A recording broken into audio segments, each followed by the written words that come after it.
नमस्ते मित्रों। आज हम मैकेनिकल मेंटेनेंस के संदर्भ में बहुत ही महत्वपूर्ण वीडियो में आज देखेंगे कि असेंबली ड्राइंग क्या होता है। अभी असेंबली ड्राइंग को समझने के लिए हम इस बात को समझेंगे कि कोई भी एक यंत्र सामग्री है, जैसे कि कोई एक मशीन है जिसे हम अभी सामने आप देख सकते हैं, वो अलग अलग पार्ट से बनी हुई है, अलग अलग भाग है उसके, जिनको एक साथ जोड़कर हम लोगों ने एक मशीन बनाई हुई है।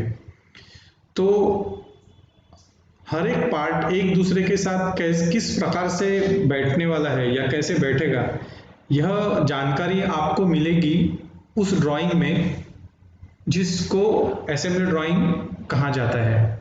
तो मेंटेनेंस में जो भी काम करने वाला टेक्नीशियन है या इंजीनियर है, इनको इस असेंबली ड्राइंग को कैसे पढ़ा जाता है, कैसे समझा जाता है, इसकी जानकारी होना बहुत ही आवश्यक है। और इसे कैसे पढ़ा जाता है और कैसे समझा जाता है, और वो जो असेंबली है उसे किस प्रकार से खोलना है और किस प्रकार से बिठाना है बिना किसी पार्ट को कोई क्षति पहुंचाए, ये हम इस आज के वीडियो में देखेंगे। तो चलिए आगे बढ़ते हैं हम और देखते हैं। ये एक असेंबली ड्राइंग है जो आपके सामने दिख रहा है। इसमें कुछ नहीं, एक पुली है जिसको आप देख सकते हैं यहाँ पे, ये एक पुली है। और इस असेंबली ड्राइंग में आप देख सकते हैं कि इसमें हर एक जो पार्ट है उसका एक नंबर रहेगा। इसको बलून कहते हैं, या ये जो इस प्रकार गुब्बारा है इसके अंदर एक नंबर लिखा हुआ है।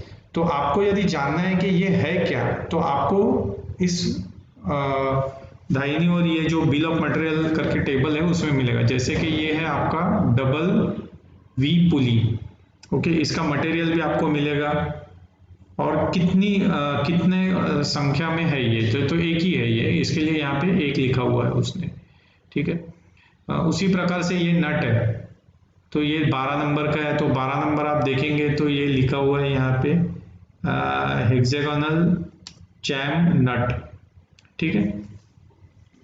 तो इस प्रकार से प्रत्येक जो इसमें भाग है, जो इस असेंबली का भाग हिस्सा है, उसको एक नाम दिया हुआ है और उसको आप यदि क्या है उसको एक नंबर दिया हुआ है, और वो नंबर के आगे आपको वो क्या है इसका विवरण मिलेगा, इसकी जानकारी मिलेगी, ठीक है। तो अभी इसमें कैसा है, ये पूरा असेंबली है, इसमें ये एक वी ग्रुप पुली है। तो वी ग्रुप पुली जो होता है वो कुछ इस प्रकार से होती है। तो वी ग्रुप पुली के ऊपर आपका जो बेल्ट बैठता है, और मोटर के माध्यम से हम इस गियर बॉक्स को घुमाना चाहते हैं, तो गियर बॉक्स के सबसे इस छोर पे आपको वी ग्रुप पुली बिठाया जाएगा और इसके ऊपर बेल्ट आएगा। तो जब ये घूमना शुरू हो जाएगी तो ये पूरा एक शाफ्ट है, ठीक है। तो ये जो शाफ्ट है इसके ऊपर यहाँ पे आप देख सकते हैं, यहाँ पे आप देख सकते हैं ये गोल दिख रहा है, ये की है या चाबी है। तो ये चाबी जो है वो आपको यहाँ पे बैठेगी, यहाँ पे आपको दिख रहा है, ये स्लॉट दिख रहा है, एक खांचा जैसा बनाया हुआ है। तो इसके अंदर ये चाबी जाके बैठेगी, और ये जो गोल दिख रहा है आपको, होल दिख रहा है यहाँ पे, ये आपके शाफ्ट पे जाके यहाँ पे बैठेगा, ठीक है। और ये कहीं निकल ना जाए बाहर, इस तरफ निकल ना जाए, तो इसलिए यहाँ पे उसने एक नट डाल के इसको लॉक कर दिया। तो जैसे इसको आप लॉक कर दोगे तो अपने स्थिति पे वो वही बना रहेगा, जब ये घूमेगी तो कहीं भी आगे पीछे होने का संभव नहीं है। तो इस प्रकार से ये पूरा एक असेंबली है। अभी ये जो है इसको हाउसिंग बोलते हैं, ये यहाँ पे आप देख सकते हैं, इसका नंबर उसने दिया है 1 नंबर, ओके, बेस 1 नंबर जो है वो बेस करके दिया हुआ है उसने।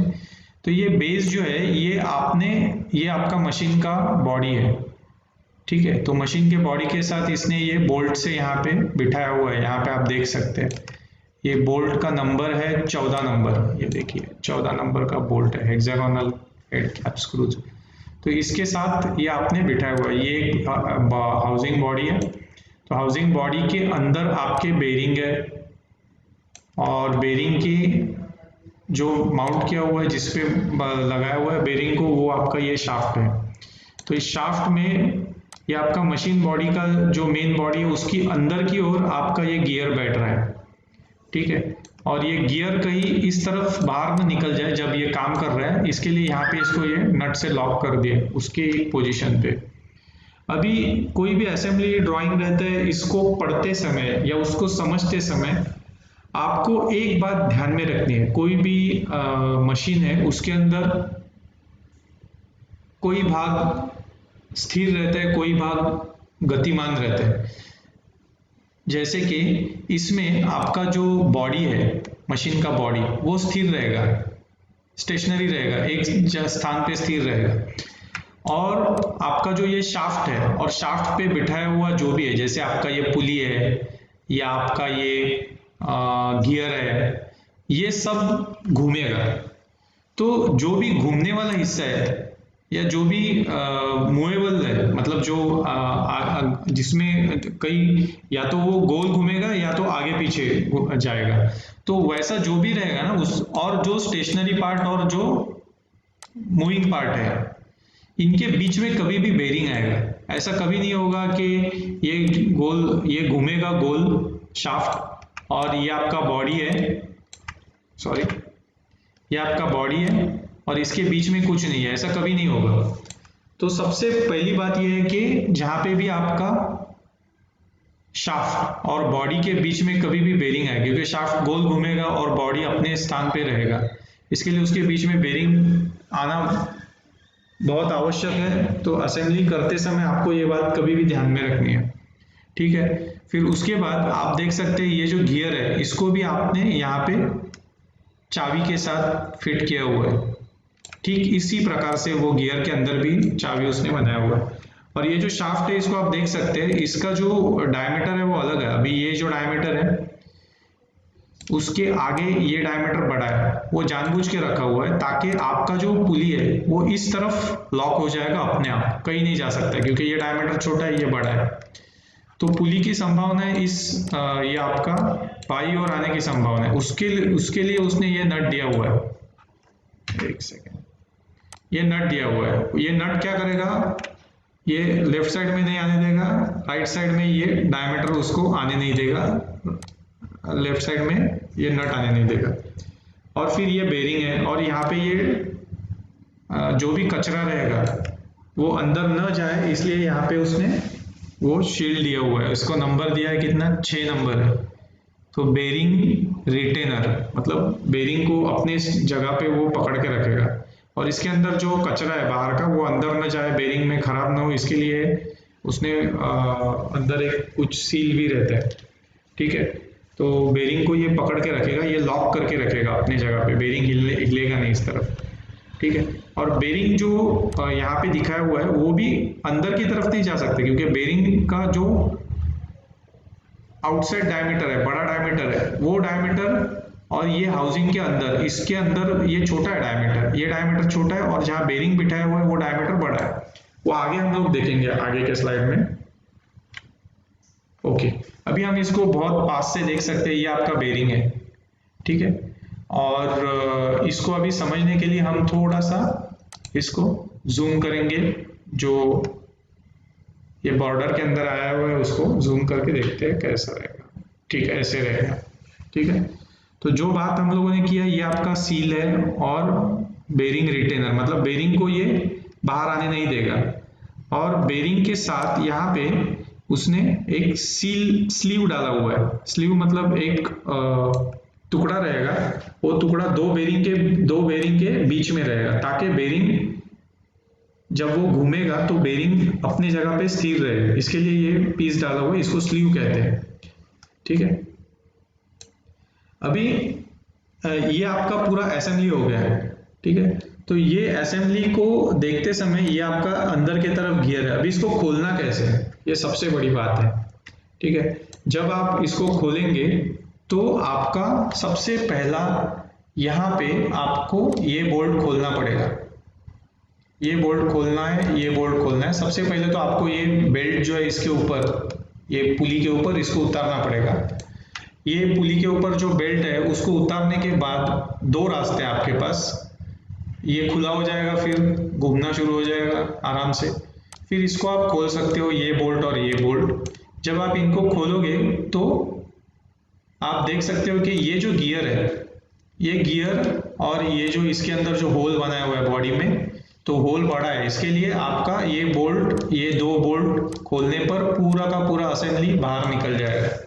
तो ये एक रास्ता है। कभी कभी अगर आपको दूसरा रास्ता ये है कि अगर आपको ये बेरिंग में ऑयल वगैरह डालना है तो ये सब खोलने की आवश्यकता नहीं है, आपको केवल ये नट खोलना है, ये पुली को निकालना है।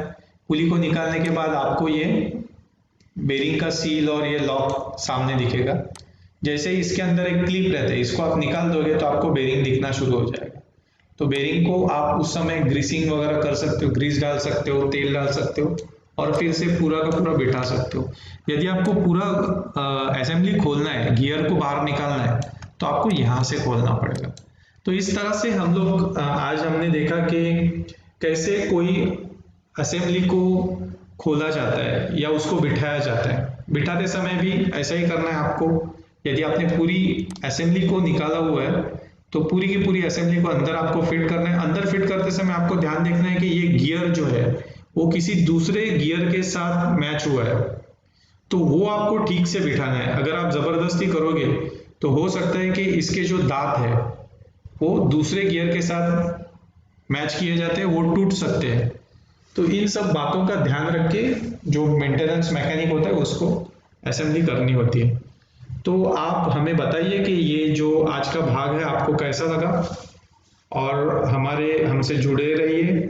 हमारी ये वेबसाइट है, और आप यदि मेंटेनेंस के बारे में कोई जानकारी चाहते हैं या कोई नई आपके सुझाव है तो आपकी प्रतिक्रियाएं हमें अवश्य ही इस कमेंट सेक्शन में लिखिए। आपकी कंपनी या आप मेंटेनेंस संबंधित कोई ट्रेनिंग लेना चाहते हैं तो आप उसके लिए भी हमसे जुड़ सकते हैं। उससे पहले आपको ये वीडियो आपके मित्रों के साथ शेयर करना है। आप लाइक करें और अधिक से अधिक मात्रा में इसे लोगों तक पहुंचाएं। आपने इस वीडियो को देखा, इसके लिए आपका बहुत बहुत धन्यवाद। Thank you.